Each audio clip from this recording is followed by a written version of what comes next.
సంతానం కావాలన్న మీ కలను నిజం చేసుకోండి. 49 అంటే సంతానం, 49 అంటే సంతోషం. వివరాలకు సంప్రదించండి. నమస్కారం. ఆషాఢ శుద్ధ ఏకాదశి పరమ పవిత్రమైన తొలి ఏకాదశిగా చెప్పబడుతుంది. సాధారణంగా ఏకాదశి తిథే అద్భుతమైన తిథి, విష్ణు ప్రీతికరమైన తిథిగా చెప్పుకుంటాం. అయితే ఈ ప్రత్యేకంగా తొలి ఏకాదశి నాడు విష్ణువు యోగ నిద్రలోకి వెళ్తాడని, ఇక్కడి నుంచి 4 నెలల పాటు మళ్ళా కార్తీకంలో వచ్చే శుక్ల ఏకాదశి దాకా ఉత్థాన ఏకాదశి అంటారు, అప్పటిదాకా ఆయన నిద్రిస్తాడని చెప్తారు. ఈ 4 నెలల్ని చాతుర్మాస్యంగా భావించి ఈ 4 నెలల కాలంలో కొన్ని రకాల నియమాలు పాటించే విధానం కూడా కనపడుతుంది. అనేక మంది మఠాధిపతులు, పీఠాధిపతులు, సన్యాసం అది స్వీకరించిన వాళ్ళు కూడా చాతుర్మాస్యం చేయటం కనపడుతుంది. సంసారులు కూడా, సాధారణమైన వాళ్ళు కూడా చాతుర్మాస్య దీక్ష, పెద్దవాళ్ళు దీక్ష తీసుకుంటారు. అది ఇక్కడి నుంచి మొదలు ప్రతి నెల ఒక్కొక్క వస్తువుని వ్యర్థ పదార్థంగా తీసి పక్కకు పెడతారు.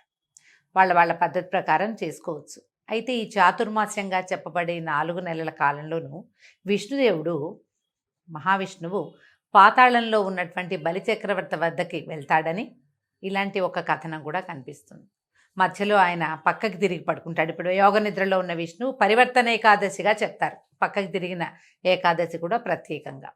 అయితే ఈ ఏకాదశిలో మొదటిగా తొలి ఏకాదశిగా చెప్పబడే ఈ ఏకాదశి రోజున పేలపిండిని విష్ణువుకి నివేదన చేస్తారు. పేలపిండి పంచిపెట్టచ్చు. చాలా విశేషమైన దానంగా పరిగణించబడుతుంది. ప్రసాదంగా ఇవ్వచ్చు, దానంగా ఇవ్వచ్చు. ఈ తొలి ఏకాదశి రోజున అన్నం పూర్తిగా నిషేధం, మాంసాహారం నిషేధమే. ఆ తర్వాత ఒకవేళ ఏదైనా అనారోగ్యంగా ఉండి ఆహారం విసర్జన చేయలేము, ఉపవాసం చేయలేని వాళ్ళు సాత్వికమైన ఆహారం ఏదైనా తీసుకోవచ్చు. ఉల్లి, వెల్లుల్లి అలాంటివి తీసుకోకూడదని చెప్తారు. అయితే ఏకాదశి సాధారణంగా మనం అందరూ ప్రతి ఏకాదశికి ఉండేటట్టుగానే ఈ తొలి ఏకాదశి నాడు కూడా ఆ రోజంతా ఉపవాసం ఉండటం, పగలు నిద్రించకూడదు, రోజంతా విష్ణునామస్మరణలో ఉండాలి. ఎక్కువగా నామపారాయణ చేసుకుంటే మంచిది. మళ్ళీ మర్నాడు ఉదయము ద్వాదశి సమయం దాటకుండానే పారణ చేయటం, ఎవరికైనా బ్రాహ్మణ భోజనం ఇవ్వటం, బ్రాహ్మణులకి భోజనం పెట్టడం, లేదా మోయిని ఇవ్వటం, పొత్తర్లు ఇస్తామంటారు, అలాంటిది ఏదైనా ఇవ్వచ్చు. ఇచ్చి తాము భోజనం చేస్తే తొలి ఏకాదశి వ్రతం పూర్తవుతుంది. ఈ తొలి ఏకాదశిని శయన ఏకాదశిగా కూడా చెప్తారు. విష్ణుమూర్తి నిద్రపోతారు కాబట్టి, ఇక్కడి నుంచి నిద్ర మొదలు కాబట్టి. అయితే ఇప్పటి నుంచే మనకి కొద్ది రోజులు, ఒక 10 రోజుల తర్వాత ఇంచుమించుగా దీనికి దగ్గరలోనే ఉత్తరాయణ కాలం వెళ్ళిపోయి దక్షిణాయనం మొదలవుతుంది. ఉపాసనా కాలంగా చెప్తారు. దేవతల నిద్రాకాలమని, ఇప్పుడు తప్పకుండా ఉపాసనలు పెంచాలని. పండగలు చాలా వస్తాయి చూడండి. ఈ తొలి ఏకాదశి తర్వాత క్రమంగా మనకేముంది, ఆషాఢం వెళ్ళిపోతే శ్రావణం వస్తే అన్ని పూజలు. భాద్రపదంలో 10 రోజులేమో మనం గణపతికి పూజ చేసుకుంటాం. పౌర్ణమి గడిచి గణపతిని పంపించంగానే పితృ అమావాస్యలు అవి వచ్చేస్తాయి, పితృపక్షాలు వస్తాయి, మహాలయ పక్షాలుగా చెప్పబడతాయి. పితృపక్షాలు చేస్తాం. పితృపక్షాలు భాద్రపదం వెళ్ళంగానే ఆశ్వీజ మాసం వస్తుంది. 10-12 రోజులు అమ్మవారిని సేవిస్తాం. 10 రోజులు అమ్మవారి సేవ అవుతుందా, మళ్ళీ ఒక 15 రోజులు గడిచేసరికి లక్ష్మీదేవిని పూజ చేసుకుంటాం దీపావళికి. దీపావళి వెళ్ళిన తెల్లవారి నుంచి మొదలు కార్తీక మాసం మహత్తరమైన ఉపాసనా మాసం. అది కార్తీక స్నానాలు అవి చేస్తాం. కార్తీకం అవి మార్గశిరం రాగానే ఒక వారం గడిచేసరికి ధనుర్మాసం ప్రారంభం అవుతుంది. మళ్ళీ విష్ణు పూజ మొదలు పెట్టుకుంటాము. ధనుర్మాసం పూర్తయి ధనుసయి మార్గశిరం అయిన తర్వాత పుష్యమాసం సగపడి పడేసరికల్లా మళ్ళీ మనకి ఉత్తరాయణ పుణ్యకాలం మళ్ళీ మొదలవుతుంది. ఈ దక్షిణాయనం అంతా కూడా దేవతల నిద్రాకాలంగా ఉండి, ఈ సమయంలో మనం ఉపాసనలు, స్నానాలు, పూజలు, హోమాలు, తీర్థయాత్రలు అలాంటివన్నీ చేయటం వల్ల ఏమవుతుంది, భూమికి బలం వస్తుంది, మనకి పుణ్యబలం పెరుగుతుంది, దేవతలు కూడా బలం పుంజుకుంటారట.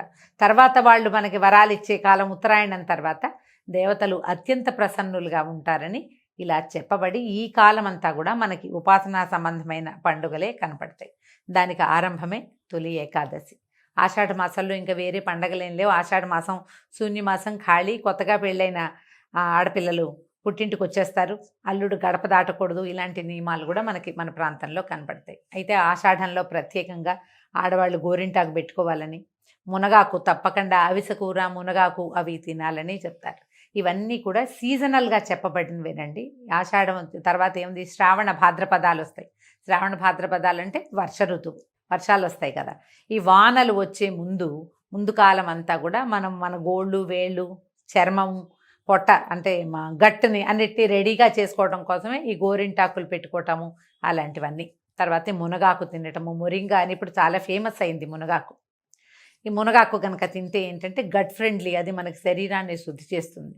ఆదివారాలైనా కనీసం తినాలంటారు. తెలంగాణ ప్రాంతం అంతా ఆషాఢ మాసం అంతా కూడా అమ్మవారి సేవాకాలం నడుస్తుంది. విశేషంగా గ్రామదేవతల్ని అర్చిస్తారు, ఆమెకు బోనాలు సమర్పిస్తారు. ఆదివారం నాడు అసలు హైదరాబాద్లో అటు ఇటు నడవలేం మనం, రోడ్డు మీద చాలా రష్గా ఉంటుంది. అన్ని చోట్ల బోన సమర్పణే కనపడుతుంది. అన్ని దేవాలయాలు బిజీగానే ఉంటాయి. ఒక్కొక్క ప్రాంతంలో ఒక్కొక్క రకంగా చేస్తారు. ఈ ప్రాంతపు ఆచారం ఇట్లా కనపడుతుంది.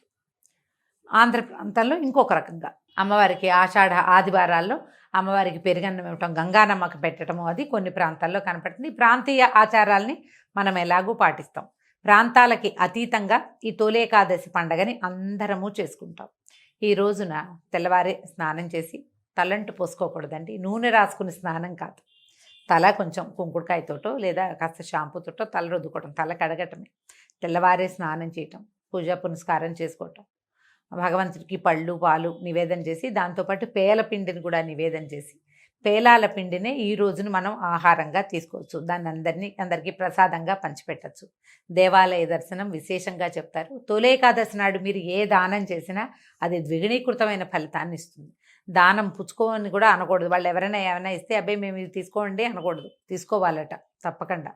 వస్త్రదానం చేయొచ్చు, పళ్ళు ఫలాలు దానం చేయొచ్చు, తీయని వస్తువులు ఏవైనా ఇవ్వచ్చు. పంచామృతం లాంటివి కూడా కలిపి ఎవరికైనా, పంచామృతాలు అంటే పాలు పళ్ళు, అదే పాలు నెయ్యి, తర్వాత తేనె, పంచదార, పెరుగు, ఇవి కూడా మనం విరివిగా ఎవరికైనా ఇవ్వచ్చు. ఇవన్నీ కూడా మంచి అద్భుతమైన దానాలుగా పరిగణించబడతాయి. ఈ రోజంతా కూడా విష్ణునామ సంకీర్తన చేసుకుంటూ రాత్రికి జాగరణ ఉండగలిగితే చాలా మంచిది. ఏదైనా గర్భవతులు, పెద్దవారు, మరి చిన్నపిల్లలు వీళ్ళంతా అన్నం తినకుండా ఉండలేని వాళ్ళైతే వారికి ఉపవాస నియమం లేదు.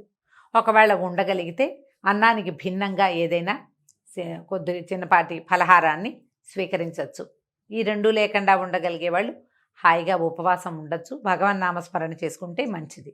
ఈ పరమ పవిత్రమైన తొలి ఏకాదశి రోజున దుర్భాషలు ఆడకూడదు, ఇతరులని నిందించకూడదు, గొడవలకి కొట్లాటలకి దిగకూడదు. ఇది ప్రధానమైన నియమం. మీరు ప్రశాంతంగా ఉండి ప్రపంచాన్ని ప్రశాంతంగా ఉండనివ్వాలి. మర్నాడు ఉదయం పొద్దునే మళ్ళీ స్నానం చేసి దేవతార్చన చేసుకుని వంట చేసుకుని స్వామికి నివేదన చేసి ఎవరికైనా భోజనం పెట్టి మనం కూడా భోజనం చేయగలిగితే మంచిది. దక్షిణ తాంబూలాదులతో బ్రాహ్మణ్ణి సత్కరిస్తే మరీ మంచిది. ఇది సంవత్సరానికి ఒకసారి వచ్చేదే. ఈ మనం మామూలుగా చెప్పుకునే ఏకాదశుల్లో ప్రత్యేకంగా ఈ ఒకరోజు ఉపవాసం ఉన్నా చాలు 24 ఏకాదశులు వస్తాయి మనకి సంవత్సరానికి. అవన్నీ చేయలేము. ఈ ప్రఖ్యాతమైన ప్రత్యేకత ఇది, స్వామివారు ఈ రోజున యోగ నిద్రలోకి వెళ్తాడు కాబట్టి ఈ రోజున అయినా సరే మనం ఉపవాసం చేయగలిగితే మంచిది. ఒకవేళ ఉపవాసం ఉండలేని వారు కనీసం మాంసాహారం తీసుకోకుండా అయినా ఉండగలిగితే మంచిది. భగవన్ నామస్మరణ చేసుకోండి, విశేషమైన ఫలితం లభిస్తుంది. అవకాశం ఉన్నవాళ్ళు ఈ పండుగని చక్కగా జరుపుకోవచ్చు. ఇవేటికి అవకాశం లేదు, ఏదో భోజనం చేసేస్తాం, దేవాలయ దర్శనం చేయొచ్చు కదా, కనీసం దేవాలయ దర్శనమైనా చేసుకోండి.